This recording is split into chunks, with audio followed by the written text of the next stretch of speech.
শালিখায় পাট চাষিরা পাট ও পাটকাঠি থেকে ভালো দাম পাচ্ছে। একসময় শুধুমাত্র জ্বালানি হিসেবে ব্যবহৃত পাটকাঠি এখন কলকারখানা, পার্টিকেল বোর্ড এবং বিভিন্ন পাটজাত পণ্য তৈরিতে গুরুত্বপূর্ণ হয়ে উঠেছে। বিস্তারিত সহকর্মী শহীদুজ্জামান জাবির তথ্যচিত্রে। শালিখার বড়ইচারা, বুরুলের বিল, ফুলবাড়িয়া, শতখানি, আড়পাড়া, বুনাগাতি সহ বিভিন্ন খালবিল এলাকায় দেখা গেছে রাস্তার ধারে বাঁশের আড়ায় পাটকাঠি শুকানোর কাজে ব্যস্ত চাষিরা। স্থানীয় গৃহিণী ও শ্রমিকরা পাটের আঁশ ছড়ানোর কাজে সহায়তা করছেন এবং বিনিময়ে পাটকাঠি পাচ্ছেন। এর ফলে এলাকার নারী ও পুরুষদের কর্মসংস্থানও হয়েছে। তাহানে সামনে বাঁচার জন্য এইগুলোই যত্ন করে উঠছি, যদি এতে কিছু পয়সা আসে এই পাটকাঠিতে।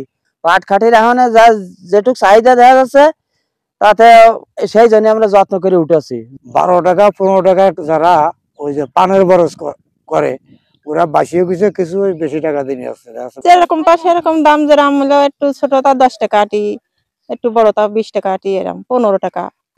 এই বছরে পাটকাঠি মূল্য বেশি পাচ্ছে এবং ভালো হয়েছে। তো সব তোলাই গেছে, এখন হচ্ছে পাটের উপর নির্ভর, এই বিক্রি করতে হবে, এই নিয়ে আশা ভরসা। তারপর আছে সুলা মোলা যা আছে এই সুলা নিয়ে বিক্রি করি, পরবর্তীতে চিন্তা ভাবনা আমাদের পাটকাঠির চাহিদা আছে, তাতে হয়তো দেখা যাচ্ছে একটু সুবিধা হবে আর কি। আমাদের বিল খাল ভূ সব তলাই গেছে, এনে আমরা পাটকাঠির অভাবে জ্বালাই, এনে আইছি পাটকাঠি নিতে, আমাদের আর কোনো উপায় নেই। উপজেলা কৃষি কর্মকর্তা আবুল হাসনাত বলেন, এবছর আমাদের উপজেলায় ৩,৮০০ হেক্টর জমিতে পাট চাষ হয়েছে। বৃষ্টিপাত বেশি হয়, গত বছরের তুলনায় পাটের ফলন ও কালার ভালো হয়েছে।